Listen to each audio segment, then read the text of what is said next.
Hello, everyone. This is Jesse, and you're listening to Setlisting Bruce, the podcast where we celebrate the music, the memories, and the stories that Springsteen fans carry with them. Every episode, we sit down with fans from around the world to talk about the songs that shaped them, the shows that moved them, and the moments that keep us coming back to the East Street community. So settle in, turn up the volume, and let's talk a little Bruce, because every Springsteen fan has a story. Let's get started. Hello, everyone, and welcome to a brand new episode of Setlisting Bruce, your podcast all about Bruce Springsteen, his music, and mostly his fans. I am your host, Jesse Jackson. I'm joined by my new friend, Beverly. Beverly was a big help of Pride Month behind the scenes. Beverly is like, hey, here's a couple of people I think you'd like to enjoy. And I said, okay, but I've got to have you on. And so, Beverly, welcome to the podcast. Oh, thanks for having me. I'm really excited about this. Yeah. I was excited to share some of those articles and stuff with you because I think that Bruce's writing about gender issues has always been one of the things I really like about him. Yeah. So tell us a little about yourself. So I grew up in Missouri and I live in Kentucky now. I was a journalist for many years and now work in public relations. I have that familiar journey for many people. But I've been a Springsteen fan since I was 17. And I always say that when you pick your heroes when you're 17, you can't really expect that they're gonna stick with you. They're not gonna let you down at some point, but Yeah. basically he never has. So That, it's been a great yeah, ride. that is a great statement because it is that. So growing up in Missouri, was your family into music? Was there a lot of music in the household? No, and it's weird. When I think back about it, it was weird. My parents grew up in Arkansas, actually. So they moved to Missouri when they got married. And they basically when they got married. And they had been listening to the radio in the 40s. And of course, before television for most people. And so they viewed the radio differently than a lot of my friends who had kind of a little bit younger parents tended to. And so my mom would use the radio to listen to ball games. And my dad would listen to talk radio, like Tradio. I don't know if you remember. Yeah. Yes. Remember that he really liked listening to that. And so there wasn't really a lot of music. We had a record player. We would sometimes buy records at garage sales. So it wasn't necessarily records that anybody in the family wanted. It was just what was there for a quarter. And most of the small towns we lived in didn't have record stores. So I always felt, and then I didn't have any older siblings. I have a younger brother. He was younger. So he wasn't, some of my friends had teenage siblings that were Right. introducing them to music. So I always felt like I kind of started behind and that I never really caught up in some ways. But one of my earliest happy memories about school was that after lunch, if we were quiet after lunch, we would get to go sit down by the little stage in the cafeteria, and one of the teachers would play records that kids brought in.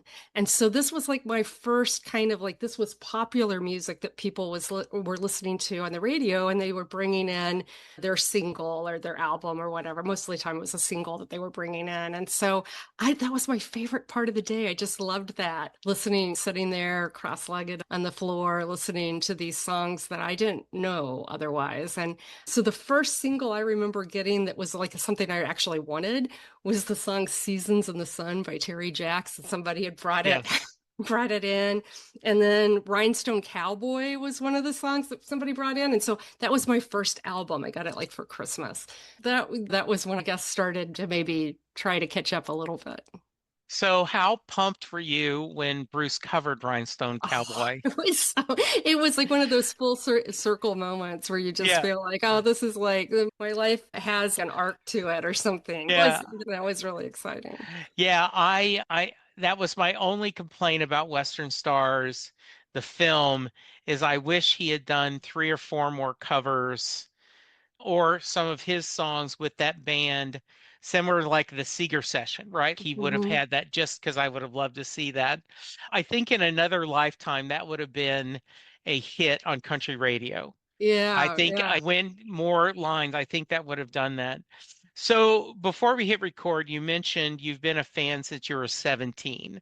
And so yeah. you mentioned, so obviously you can remember, but share, when did you discover Bruce and what about him spoke to you?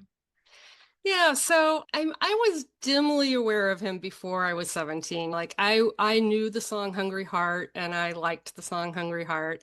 Like in that sense, I guess I was a fan, but I didn't really like I didn't own the single, I didn't buy the album. Like I didn't really it was just like in a very casual way. And I was, of course, like aware that like I knew the Born to Run cover because people would like if you went into a when if I went to travel to Kansas City and went to a record store, it would be one of the posters they had up or whatever. And so like I was aware of him before that. But the first time I actually got hooked was on when Dancing in the Dark came out. And so I feel like this is I think among Springsteen fans that's considered kind of the like pop culture, Yeah, sure. the little bubblegum pop girl way to get into Yeah. Springsteen. But for me, it was like this was I was living in the I was it was the summer before I was a senior in high school. I was living in a small town. I was not it wasn't no shade to the people who have happy lives there, but it was not for me. Yeah. And I was already had my sights on leaving. And also I was a teenage girl. And so to have someone singing this song about, I want to change my clothes, my hair, my face, that understood some of this sort of just like desire to be completely different than what you are was I just felt like he was seen into my bedroom somehow. And then also that the same song captured the town aspect of that too, that like I'm living in a dump like this, which I think he maybe meant his apartment or whatever, but like to me it meant the whole place that I lived. And I don't mean to be too hard on it. It's a lovely place in some ways and it was for me in some ways. But at that point when I was 17, I just wanted out. And Yeah, that so town full of losers, right? Yeah. yeah, exactly that. And so that was my entry point. And it wasn't just, oh, it's fun, you can dance to it. It was like these lyrics are like seen into my soul. So that was like the summer before I was a senior. And by the time I had graduated, I had every album that existed up till then. I was memorized all the lyrics. I was listening to the songs over and over again. In fact, sometimes I will think back on it and I'll be thinking like, when I got my driver's license and I was listening to Born to Run, and I was like, that wasn't what I didn't even know Bruce yet. It was only that one last little year that I was there that I had that, but it became such a big part of my life so quickly. I do think that sometimes, not meaning to, I will give people grace, but for active voters, Springsteen snobs, born in USA, but it was the gateway album for thousands, if not millions of fans. It was, and some people that was Born in USA was enough for them, but most people that was, okay, what else do I need to learn about this guy? Yeah. What else does he have? And to go and search that. So I always think it's, you know, and especially when you go back to and look how popular that was a few years ago, it's been longer than that now, a bunch of Americana artists did an album called Dead Man's Town where they did Americana versions of Born in the Oh, USA, the whole album, and each one is a different Americana artist. And that was very cool to hear these people interpret them in different ways. yeah, yeah, yeah, Yeah. yeah. You've discovered you're doing a big deep dive. When did you get to see him live for the first time?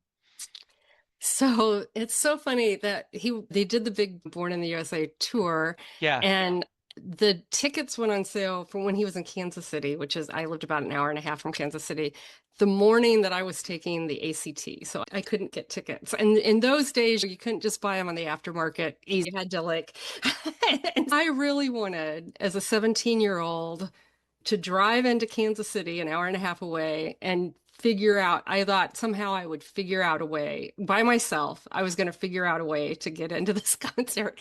And my dad, who was really, my parents were pretty indulgent overall, but my dad was like, "You are not going to do this." Yeah, this is not a good plan, Beverly. And of course, now as a parent myself, I can see where he was coming from, but it took me a Yeah. while. It was probably the worst fight we ever had as when I was a teenager, which is saying something. Yeah, yes. But so I did not get to see him until he was on the Lucky Town Human Touch tour and he came to Okay. Kentucky. He was came to Lexington, Kentucky, and so I drove over and saw him then. So I didn't get to see the E Street Band. I saw him at the Ghost of Tom Joad tour. He came to Louisville for that too, and by that point I was a newlywed, so I got to see him with my husband. And then, but it wasn't until the reunion tour that I ever saw the E Street Band. I it is funny because a fair amount of people have shared that the other band was the first live show they went to. Yeah. And it's then I think the only thing the other band has against them is they're not the E Street Band.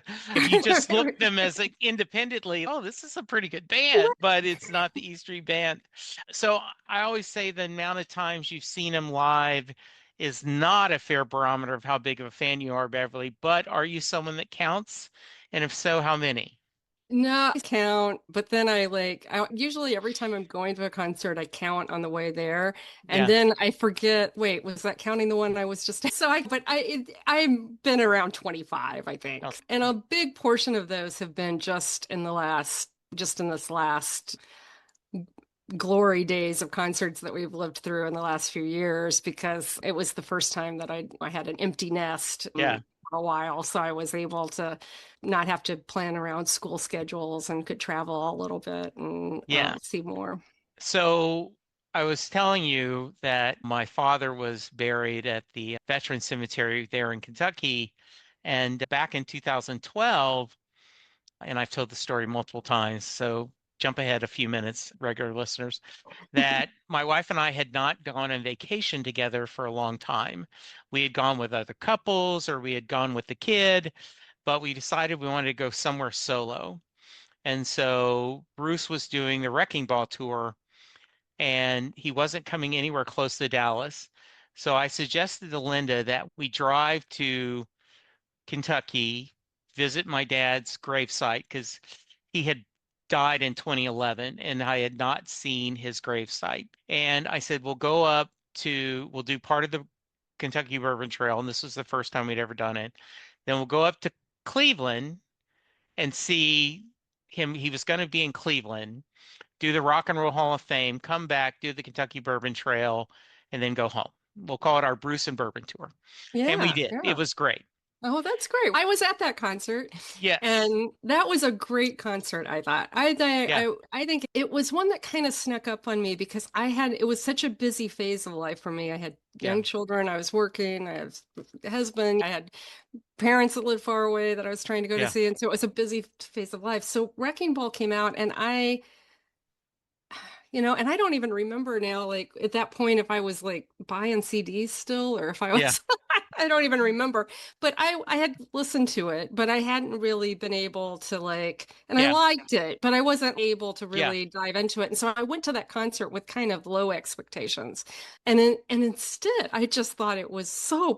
powerful. I just remember coming back and I remember my husband and I the next morning at breakfast just talking about some of the songs and some of the Yeah. lyrics and it was just very meaningful. So it was my wife's second show. She had gone in 2002 with me to the Rising tour and she didn't know any songs and she was just like, okay, fine. But for the Wrecking Ball, I had played the album for her and she really liked that album. She loved Rocky Ground and just a bunch of other songs on there. So she really enjoyed it. So then when he came back and said he was going to be in Louisville later that year, right? Or it's Mhm. the next year, Linda's like, buy the tickets, buy the tickets. So we went and we went to see him in Louisville. And I remember little Steven talking about the Instead of the fastest 2 minute in sports, the most exciting 180 minutes in rock or something. Yeah. Right, So I right, yeah. figured you might have been the Louisville show as well. Yeah, yeah, that was a good one. Yeah. Yeah. So other stories from shows you might have attended, any adventures, or do you have your own share of Springsteen buddies you run into? Yeah, I had a few. One year my husband gave me for Mother's Day tickets to Springsteen on Broadway. And so Nice. because that was like a big deal, I had to travel to I we really did not travel any place that we couldn't drive to until we were like older. And so I flew to New York by myself and went to this concert by myself. And it was and I was sitting next to this guy who happened to be from Kansas City. So it was interesting. That was just and he was talking about when he saw Springsteen in the 70s and he thinks he paid 750 for the Yeah. ticket. And I was like, that's what I paid for this bottle of water. Yeah, exactly. Yes. And so I friended him on Facebook and we've been like we're still in touch. We've been talking about politics and stuff now. So yeah, whether it's been there have been like a few times that I've loosely stayed in touch with people that I met at Yeah. Springsteen concerts. Yeah. So my friend Sam and I went up to the Kansas City show right around that same time with Louisville and Mhm. everything. And Bruce started the show with Kansas City and going crazy. And I was like, I always curious, like it it doesn't beat them down. They're like thrilled. Not, oh, great, another person doing Kansas City. No, they were like thrilled he was doing it. So I Yeah, thought that yeah. was great. Oh yeah, yeah. Mhm. Yeah, that's it's always fun when he does a song that's like a Yeah. local song, and that feels like sort of a collection that you get to keep. I don't know. Yeah, I'm sure absolutely. I've got some like that, but I can't think of them at the moment. Yeah. Uh, But yeah. And then the other concerts that have meant a lot to me have been like when I was able to finally go with my kids. yeah. And Land of Hope and Dreams was a song that I used as a lullaby for my kids when they were babies. Oh, I love So, that. and it was just perfect for that. You'll need a good companion for this part of the ride. It's like Yeah. a great thing to be singing to your baby when it's Yeah. colicky at night. And so then to go like the recent political events have been really hard on my kids and to be able to go to the Land of Hope and Dreams tour like all these years, Yes. that's another one of those moments that has where it feels like your life is a circle a little bit and that you're coming back to some things that you knew you had somehow filed away in your heart because you knew you were going to need it later or something. Yeah, my son was in college and ran into a little bit of a hiccup. Not my story to tell, but he was feeling pretty depressed, and I was playing with a Land of Hope and Dreams. I said, faith will be rewarded. And Hmm. so I can't remember if it was the Magic or working on a dream tour, but one of those Bruce did Land of Hope and Dreams. And I started crying because I was Hmm. thinking of that moment with my son and I in the car, driving him to college and telling, hey, faith is going to be rewarded. Right, You're going to right, get through this. So, right. yeah. Yeah, really. Yeah, just S- so I take it you have no concerns with Bruce being political on this tour. no. I don't want to be the fan police. Yeah. You can be a fan for a lot of reasons but to me his songs were always political. Like Yeah. I always saw the politics in them. And so to me it was just the natural outgrowth of what his entire career has been, that he's Yeah. always been speaking up for the voiceless. Yeah. And who is voiceless has sometimes shifts a bit, but it's like that's what he's always done. And so it was heartening to me. The Streets of Minneapolis, when it came out, just took my breath away. That weekend, I was just beside myself. I was so upset about the Yeah. events that had happened. And then to have the surprise song that spoke to it directly and named names and like from someone who already meant so much to me, it was just magical. It gave me hope and yeah. Yeah. I'm not going to be the fan police either. I have called out a couple people saying, hey, read what he's saying, watch on YouTube what he's saying, and tell me what's so controversial that not supporting a president who wants nothing but ill for us. The people don't agree with him. And I do think I felt like the show, I only got to go to one show, it was in Austin, but I felt it was, yes, it was Angry Bruce, but it was also a revival. We're in this together, Bruce. Like we Mm. can get through this. We can care about each other. Thoughts? Yeah, one of the things that meant a lot to me was when he would say that the America that he's been singing about his whole career still exists.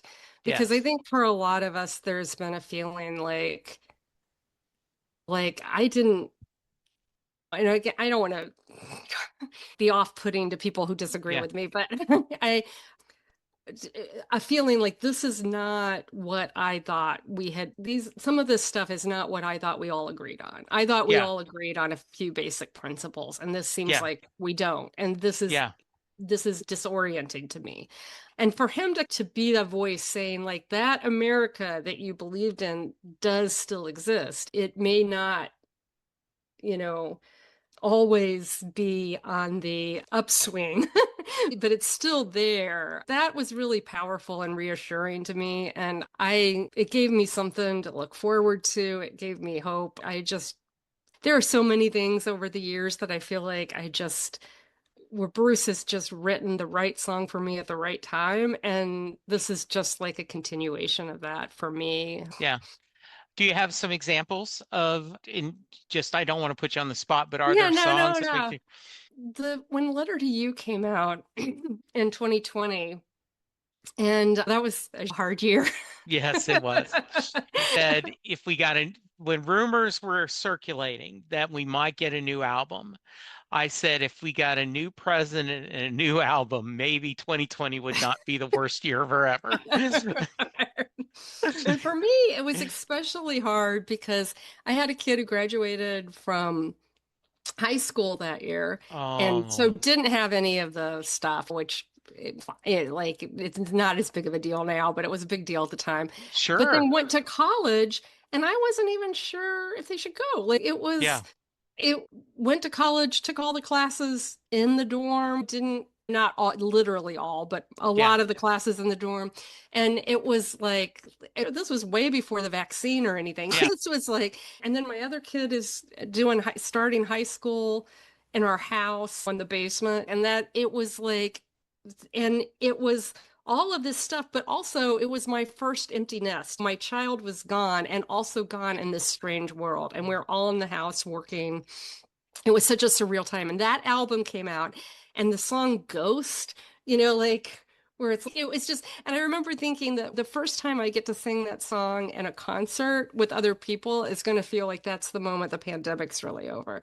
But also some of the other songs where he's just talking about grief and loss, which was talking about his friend, his bandmate. But to me, it was also about the loss and grief of having a child move out of the house. And you think you hear them coming down the hall and all those kind of yeah, things. That it was also about that. So it was just, and the letter to you, I wrote more letters that month than I yeah, had written the rest of my life because I was writing letters all the time to my kid because I thought maybe it would help in the pandemic. yeah. So that's the one of the examples that comes to mind most readily. When my son, I didn't have a hard time going from when he graduated high school and went to college. That wasn't tough for me or my wife. We were proud of him but him going from 8th grade to high school for some reason Mm. was it 8th grade he was going to a private Catholic school, and then in high school he was going to go to a public school. And he had been first through 8th grade. I knew all the parents, I knew all the boys. I was a Cub Scout leader. He'd had his first girlfriend, so we'd gotten to know some of the girls and everything. And I just kept playing House of Pooh Corner from Longins and Messina, just Oh, crying. oh yeah. It's just an adjustment. Yeah, it is. It is adjustment. Yeah, I love that story. All right, so you talked about being a parent. Did the Springsteen fandom take? Sometimes it does, and sometimes it doesn't. Yeah, I think so. I think it has. There were moments along the way where I was not sure it was going to. And Yeah. when I had a delightful moment, I had a little video that I posted on Facebook years ago because my kids were saying that you can't even understand what he's saying. And I was like, that's what old people say. And they were like, Yes. well, and so they were doing their imitation of a spring. And I recorded them, and it was like, they were like, oh, Yes. trains. I just loved that trains Yeah. made a little entry in there. But in recent years, it has definitely taken, and both of them after the election called me and told me that they spent the next day listening to Springsteen songs because it had been what they didn't exactly put it this way, but I think when as I was thinking about it, I think it was because to them it was like what it was like the way I might have listened to some old-timey gospel hymns at some Yeah. point because that's what I had been taught to go to for answers. This is what they had been taught to go to for answers. And when all the answers they don't amount to much, that's where you go to try to hear stuff, I to love try to hear to I love find that. meaning. I get mine random points. He really a couple years ago for Father's Day we watched Springsteen on Broadway, and it really struck him. Said, I can't believe he did that every night because it was so emotional. And I'm just watching it. I can only Right, right. imagine. My son, he's 34 now, but he loved growing up. And then we went and saw the Deliver Me from Nowhere film. And he was asking about Nebraska, my wife and him both. And so I played Highway Patrolman for him. And he's really into family, Beverly. He texts his cousins, he talks to his uncle. I don't know if it's being an only child or just somehow, but he really treasures family. And so he became obsessed with Highway Patrolman. He's playing it all the time. He's like, what did he tell his sergeant? No, the lieutenant, did he say, oh, yeah, he just lost me. My car broke down. He just did this, was just obsessed with this song. Well, So, I know. I look back on it and I think sometimes I liked Nebraska so much after I discovered it. I didn't yeah. discover it till after Born in the USA. And I look back on it and I'm like, did all the darkness that's in that album, did my parents worry about this at Yeah, like she's all? listening to this about serial killers and such. Yeah. Used cars and everything. And right, Yeah. and State Trooper Yeah. and yeah, Mm, it's just yeah. yeah. Yeah. Long Walk Home was a big, powerful to me on the live set. How about you? Any specific, I know the whole thing was beautiful, but was there a moment on this tour? And how many sh did you go to one or other multiple Yeah, shows? I was like, I got to go to three, so I Oh, was nice. really Good for lucky. you. So yeah, yeah, I know. I guess some people found this kind of controversial. I really liked the spoken part. So this, Yeah, me too. I loved I it. really liked it when he would just lay it out there and talk about what was going on. And I really was excited to hear Land of Hope and Dreams, especially the times I was with my kids. And I was really, one of my kids' favorite song is This American Land. And so that was really exciting Yeah, to hear that. And like all of the songs, they were all, I enjoyed all of them. So yeah. but it was really the speeches that meant them probably the most to me. Yeah, same thing for me. It just meant so much. And I also love American Land. I I got in a little bit of a Facebook tiffy with someone who some fans said, let's just face it, this is a mediocre set list. And I was like, no, I no, you're welcome to have your opinion, but you're just wrong. This is a really strong set list. It is diverse. It covers a lot of his catalog, all over his career, and it is got some great songs to it.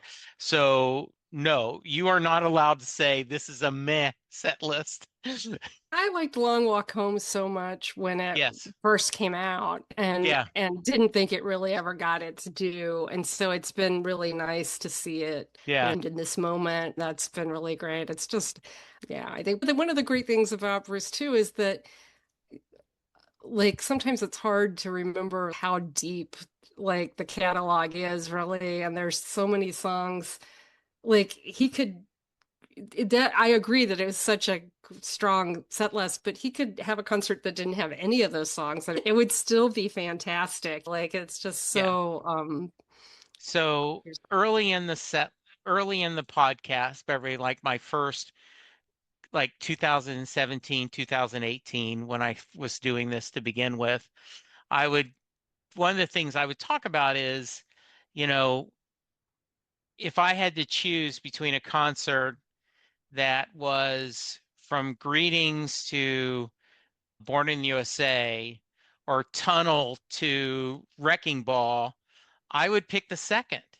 yeah. I would be okay. I realized you would not get Thunder Road, Born to Run, everything. But just to hear everything from Tunnel of Love and Magic and all these albums, The Rising, to get all those songs, that would just be amazing to hear all those. Yeah, the early songs are so much fun Yeah, and it's so fascinating to see young Bruce. And the I would love to go back in time and see him as a very young man because I never saw that. me too. Yeah, So that is so fascinating and fun and real. The maturity, he talks about in his autobiography that he wished there was like this glorification sometimes of, I don't know if that's exactly the right word, but this idea that live fast, die young, that yeah, kind of idea. And that he wishes that he would have seen Michael Jackson's concert when he was 92 or whatever, that really to see what they grew into. And we're so fortunate that with Bruce, we did get to see what he grew into and to see how his songs deepened with time and the way he writes about relationships is I think it was really good even when he was very young, but the way that it evolved as he grew up and had therapy and yeah. had a happy marriage and all those kind of things that it just got better. It just keeps getting better. One of one of the moments that really struck to me, kind of you reminding me, is I was at the second River tour, right? Where he was doing it. And Independence Day had been a song that I like, but it had no significance to me. It was just, oh, it's a song. And to hear him at the time he was in his 60s, late 60s, talking about that song in the introduction and realizing that he wrote this as a young man talking about his father, and now then he's the father's age or maybe even older singing the song, Probably older, yeah. really hit me like, wow, you've turned. And now then he's seeing the perspective of the father. And as he Mhm. said, two people who adore each other and don't know how to show it. And Yeah. I think that's some of the beauty of as he's grown as an artist, the songs mean different things. Yeah. Oh yeah, yeah, definitely. Just even the cliched example of Thunder Road, where it's that Yeah. maybe we're not that young anymore, and to Yeah. think about, I loved that song when I was 17 years old, and that meant something to me when I was 17. I don't know what exactly, but it meant something to me when I was 17, and of course now I'm quite a bit older than 17. Yeah. And it's meant something all along the way. It meant something at 30, it meant something at 40, it meant something at 50. And I hope it's going to mean something to me when I'm 90. Yeah. Yeah. All that heaven will allow has a line, some men want to die young and gloriously. Now get it straight now, mister, that ain't me. In two When I had colon cancer back in 2015, that was one of the songs that was on my F cancer playlist. Oh, The yeah, idea, yeah. right? Like I don't want to Right. die young. I want all the time, all that heaven will allow. Yeah. And I have Dream Baby Dream, the cover is anytime since that's come out when I was going for a job interview, I would put Dream Baby Dream on repeat and just Oh, keep playing yeah. with it and Yeah. everything because as your kids were talking about, I love that idea that they're drawn to that because mom and dad have taught me that's where you go for comfort. Yeah. That's the spirituals. Yeah, that's the thing. I some of my friends who are not into Springsteen really at Yeah, all, are just in the most superficial ways, are sometimes I'll say a line to them. Just recently, someone yeah. was dealing with a health issue, and I said, I was talking about how shocking it was and upsetting. And I said, things will knock you down you don't even see coming. And she was like, oh, that's a really good line. And I was like, it's a Springsteen line. Yeah. And so all my friends know that these are these lines that I'm carrying around with me Yeah. that help me understand things. Like when I sometimes to this day, if my husband and I are disagreeing about how to load the dishwasher or something, I'll think about the line, you have to learn to live with what you can't rise above. I'm like, we've been having the same fight about the dishwasher for for 30 years. We're probably going to keep having it, but you got to learn to live with what you can't rise above. And so I just there that's kind of like little scriptures that I'm referring to. Yeah. Yeah. My favorite, not a scripture, but this has happened more times than you can count in my house, is I will say, "You want to hear a story?" And she goes, "Is it about Bruce Springsteen?" Never mind. Like, I just will say, never mind. Oh, So, yeah, I am familiar. My husband's a big fan, but yeah, he's not quite as exactly. Yeah. not as big of a fan. Yeah, for Father's Day this year, we watched the Tramps Like Us film that Dave Oh, Barry yeah, had yeah, done, yeah, and they were not as impressed with it as I was. After a while, yeah. they were like, "Okay, it's a bunch of people saying how great Springsteen is. It's just," but it was Yeah, Father's Day, so I got away with it. I can see why it didn't probably speak to people who weren't fans as much, but it was very moving to see all the different people from around the world who were like having the same stories that you have, like Yeah, the same journeys. yeah, and yeah, so that was pretty interesting. So, are there songs you're chasing, Beverly? Are there songs that perhaps you haven't heard live or you've only heard live a couple times that next time he tours, you can Yeah. hope to hear?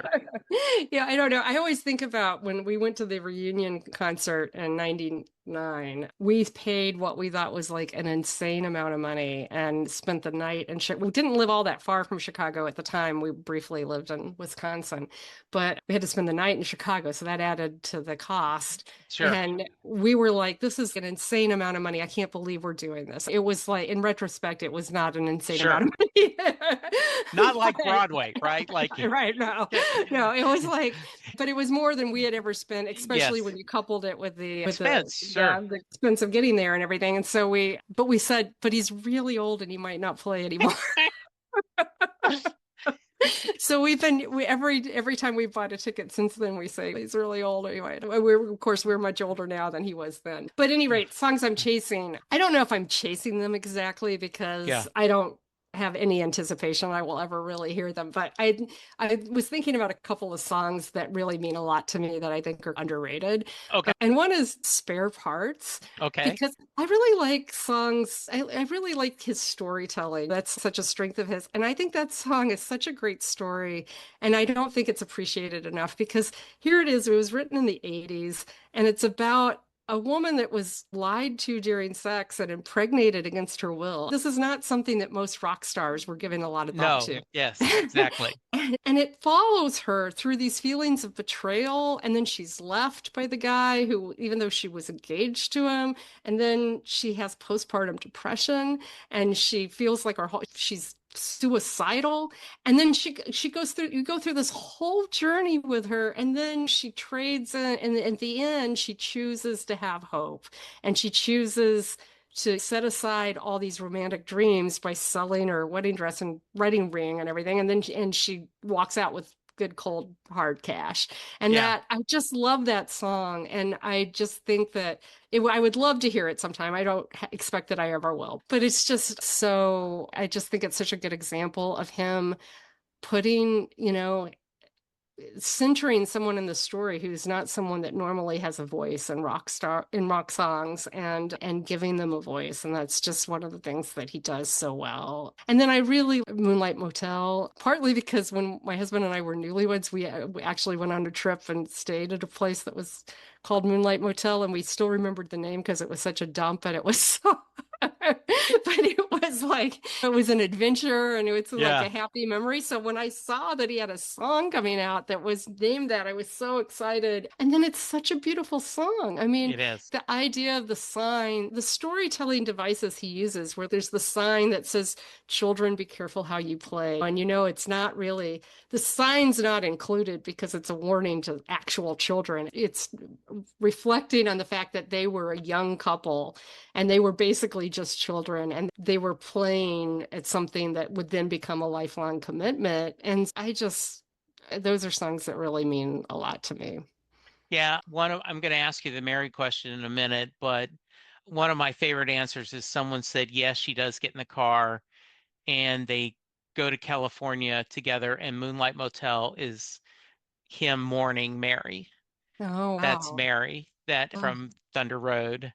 wow. Yeah, I love both of those choices. It does seem he is, I remember during the pandemic when he was doing From My House to Yours, on Hmm. Sirius XM, we were like, we knew he was a good storyteller. Why are we surprised he's so good at weaving songs and stories together? It truly is. I read this, there was an April Fool's years ago, and I wish I could find it, where someone did a whole article about Bruce being a Pulitzer Prize winning writer. And they took the albums and made them novels or collections of short stories or nonfiction books. So they kept the same titles, but gave a whole different reason on this was Bruce's first collection of short stories and everything. And I said, boy, I'd love to live in that world where he's Oh, not my yeah. favorite musician, but he's my favorite He author. deserves to have a Pulitzer of some, Yeah, yeah. yes, Yeah. he does. Absolutely. That's awesome. What do you think's next for him? I don't know. I really thought, and part of the reason that I made such an effort, I part to see as many of the shows as I did during this last tour, even before Land of Hope and Dreams, the Yeah, I was because I thought this has got to be despite the fact that we've been joking about this since yeah, '99, this really has to be near the end of the big tours. And right. so I'm wondering if the future doesn't resemble more like Springsteen on Broadway of some sort, where he Yeah, picks a place and is in residency for a while, maybe with the band and maybe not. I mean, yeah, I would be heartbroken if this was the last time the band got together. And I don't really think it'll be the last time, truly, like that they will yeah, get together in some way, but it's hard to imagine that they have many of these big tours yeah. left. And I know how tired I am Yeah, at exactly. the end of one concert, and I'm just standing in the audience and a little Uh, bit younger. so once again, I cannot remember who said this, and I wish I could because I would give him credit. He said, similar to you, Beverly, he was at the reunion tour. In the middle of the set list, he's standing in the pit, and he says, this is it. This Mhm. is the ultimate Springsteen experience. They've broken up, they've gotten back together, and maybe they'll do an oldie circuit every once in a while, but this is the apex of my fandom.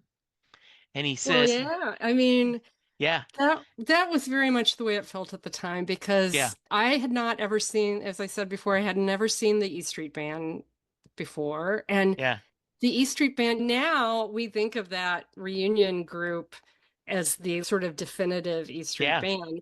But like when you think about it, that band never existed at any point before the reunion other than in the Glory Days video. Because it was either Steven or Patty and yeah, Nils. It was never all three of them. exactly. And so that was like, it was. So it did feel like at the time you were used to people having the monkeys got back together at one. They just would have these kind of novelty reunion things and then they were over. And there wasn't really a model of a rock star who continued to produce great work into his 70s. That just didn't had not happened yet. And Yeah. so And so so, the yeah, reunion tour felt like it was like the big hurrah. And for me, it was the first hurrah and it was also the yeah, last hurrah. And then to have the rising come on the heels of that, what it was, and they talk about songs that came just when you needed them. I mean, yeah, My City of Ruins wasn't, it had already written it. That's a great example of what you, when I said you feel like he yeah, wrote these songs just for you in the moment you needed them. yeah. Because at that, when they had that, what do you call it? It was like a telethon that they Yes, had that right was the, after the, yes, that was I think that was the moment when I went from a casual fan to an obsessed fan. That seeing that, and I went, in fact, I say that on Dave Barry's film, I go, oh my God, why haven't I been listening to Bruce Springsteen all this time? yeah, I just adored him at that point. Yeah. But and when like when it started, Mhm. we had actually gone to see to some kind of family thing that we had going on, and so we recorded it, and so we got home and we watched it the next night. And somehow in those less connected times, I didn't even know anything about what Yeah. had happened on it. And so we start playing the recording, and the first person out of the gate is Bruce Springsteen. And I was like, what is this? And then he sings this song that I had never heard of, that he had already written. He already had it in the bag. And it sounds like it's perfectly describing the Yes. historic events that had happened in the last week. My jaw was on the floor. I just couldn't Yeah. believe it. And then that to have that song now be part of the Land of Hope and Dreams tour and take on a whole, which is really its third meaning because it Yeah. meant something. It was written for Asbury Park. It then became about New York after 9/11, and now it's about the whole country, and Yeah. it's just fascinating. Yeah. So to finish my thought, and thank you for sharing that, but like the guy said, he said, this is halftime. I want to go tell that kid that's in the pit. No, this is halftime. You've got the rising. You have magic. You have Broadway. You have tours. You have an autobiography. You have documentaries. He's not even halfway through his career yet. But you're right. It felt Right. okay. They're going to be, and I love the Beach Boys, but they're going to be the Beach Boys. They'll go out and they'll do a nostalgia tour and that it. And no, that's not Bruce and that's not the band. It's like the Billy Joel model where he Yes. doesn't like do new songs anymore. He just keeps doing the old ones. And there's no shame in that. He's No. got a great career, I but mean, Bruce like just sort he's of it's not even like reinventing because it's not reinvention, it's just continued growth. yeah. It's just yeah. When Letter to You came out, I remember going, how many people this late in their career still have a fastball, if we're going to throw in the sports metaphors? It's amazing the amount of Right. songs that they could do. And Yeah, so, I yeah, know. it's And seeing crazy. them all together on Saturday Night Live Oh, that year, that yeah. was just, and a Christmas that was so strange and so sad and Yeah, so scary in a way. To have them on stage sharing a microphone, it was just, I'll never forget it. absolutely. All right, in a few minutes, I'm going to ask you if you got any final thoughts, but before I get you out of here, I got to ask you the Mary question. So, what that is, if you're a friend of Beverly's or family and listening to this, she made you proud. Jay Armstrong he's now retired, but he was an honors English teacher in the Philadelphia area. And he would give his students the lyrics to Thunder Road, and they would read it as if it was a poem discussing the imagery and the themes that Bruce explored. And he would ask his class at the end, do you think Mary gets in the car? So Beverly, that is your question. Does Beverly get in, does I can't talk. Does Mary get in the car at the end of Thunder Road? It's interesting that you made that little flub because When I was first listening to Thunder Road, I very much saw myself as Mary. I was the person in the small town who's standing on the porch and somebody's suggesting maybe we should get out of here. And I wish someone had that I was standing on the porch and someone was suggesting that. I had to find my own way out. So when I I guess it's been a year or so ago that I discovered that you asked this question at the end of every podcast. And so I was horrified at first because I was like, it had never really occurred to me that she didn't get into the car. So this raised this horrific possibility that I was like, oh no, maybe she doesn't get in the car. Because for me, I was like, first, let me say, one of the things I just love about Bruce is the way he talks about relationships is that Yes. he has moments that are like soaring and romantic. Like in Born to Run, I want to die with you, Wendy, on the streets tonight and an everlasting kiss. Or in Sherry Darling, he wants to run with our arms open wide before the tide. Of course, there's these moments of romanticism, but most of the time, the songs come back around to also just sort of practicalities and real life. Sherry Darling is mostly about in-law problems. Yeah. It's not about running before the tide. It's about what to do when you can't stand your mother-in-law. And in Born to Run, he says that at one point, but he's also saying, I want to guard your dreams and visions. He's wanting to be like a companion on the road and someone who's a partner and more than just a lover. A lover too, but also a partner. And so for me, Thunder Road is just this perfect proposal because he's just laying this out. You're no beauty, I'm no hero, which is controversial, I know, in some circles, but to me meant neither one of us live up to the gender expectations of our small town. Neither one of us are like the romantic lead in some movie here. This is just, but what I have is a car and I can get us out of town. These two lanes can take us anywhere. And so to me, and to know what it's meant to me to have left and found a place that I was happier, I would just be horrified to think that she didn't say yes. But I will say that since you've raised this in my mind, when I think about it, I also think about there's clues in the song that she's turned away other boys. And sometimes she gets to the porch and they're gone. She waits a little too long. And so the Mary that's portrayed in the song is not really a bold person. And so it is easy, once I started thinking about it that way, to think about, because that's also who I was. I also wasn't a very bold person. And I think that if I was standing on the porch and this proposal was being made, I would be like, but I got a job. I can't just leave. And I'm just going to leave? Like Yeah. right now? And it does scare me to think that maybe she would have missed her moment. But so I choose to believe that she climbed in. I love that answer. And you're true. By the way, I had the same feeling when he said this the first time, way back when he was on the podcast and brought it up. I was like, of course she does. What do you mean? This is not even an option. And yeah, I think the idea it is, and that's why it makes it a wonderful, at least in my perspective, a great way to end the interview because there is no right answer. And Mary has to choose. And sometimes making a choice is scary. Right. And so that's wonderful.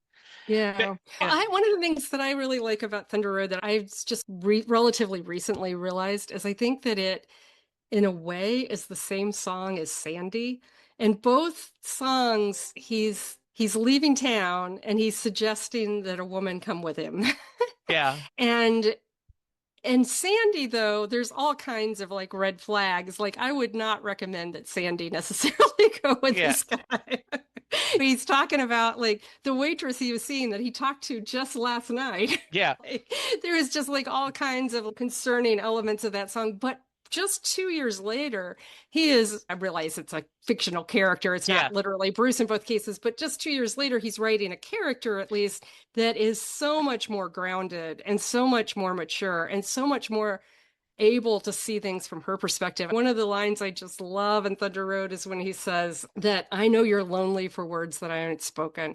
I just love that because that is so true. Every relationship has that, right? Like you can be happily married to someone for many decades, and there's still that day that you wish they would say that they like your new haircut. or, or that you wish that they would throw a compliment your way or whatever, and they don't because they're living their own, because it's Yeah. impossible. You don't do that for them all the time either, but that he recognizes that he knows that like he can't adequately address every need and feeling that she has. And so that they're just such a much more mature proposal. It's just, I just think it's lovely. I just love it. All right. Now I know I got to go listen to Sandy and then Thunder Road, right? I'm going to do that as a 1-2 shot. That sounds Yeah. great. Yeah. Beverly, this has been lovely. Do you have any final thoughts? Oh, I don't think so. I've really enjoyed this. This has been such a good opportunity for me to just think back over what it's meant to me over the years. And sometimes I think, I don't know if everybody does this in these parasocial relationships or whatever, but I think if I ran into Bruce, what would I say to him? Yeah, And what I ultimately decide is that I would just want to say, and I wouldn't be able to really adequately say it, but just thank you so much. Just thank you for being there for me on this long ride. And this has been a good opportunity for me to think about that a little bit. I appreciate it. If someone wants to reach you, how can they? Oh, you can go to my website for my business, which is beverlybartlett.com, and you can send me a note that way. All right, sounds good. I'll include that in the show notes. So thank you so much for spending time with me. Hopefully we can meet in person sometimes. Oh, I would love that. Next time Lynn and I are going to Kentucky, we'll make sure that we meet Please up. do. Please Yeah, do. Yeah, that I would sounds love to do good. that. Yeah. All right, listeners, thank you so much for being here. Be safe, be kind, and we'll talk to you soon. Goodbye. Oh, thank you. It was fun. Thank you so much for Good. letting me do it. Thank you for listening to this episode of Set Listing Bruce. I hope you enjoyed it, and I hope you'll check out other episodes of the podcast. Before we wrap up, I've got a few quick housekeeping notes on how you connect with me and follow my other projects. I'm still on Twitter, aka X, at Jesse Jackson DFW. The show is also there at Setlisting Bruce. We've got a Facebook page both for me and the podcast, so please stop by and give us a like. I'm part of a few other podcast adventures as well. On Perfectly Good Podcast, my co-host Sylvan and I are talking about every John Hyatt song in alphabetical order. Both Setlisting Bruce and Perfectly Good Podcast are proud members of the Pantheon Podcast Network, home to hundreds of music focused shows. So explore, there's something there for every fan. My good friend Charles and I continue to do deep dives into all things Doctor Who on Next Stop Everywhere. And Lou, Karen, and I are chatting about pop culture and The Expanse on JKL Media. I'd love to hear from you. Email me at setlistingbruce@gmail.com. You can also leave a voicemail, 469-249-2442. If you've enjoyed any part of this podcast, please head over to iTunes and leave a rating or review. If you listen on Spotify, you can leave a comment after each episode. I will read them and share them on the show if you'll let me. They truly do help other people find us. Tell me what you like, tell me what you don't, suggest someone you think would be a great guest. Getting to talk to people about their experiences, whether it's music or other creative passions, is one of my greatest joys. I hope these conversations bring you a little joy, a little peace, and a whole lot of love. Keep hope alive.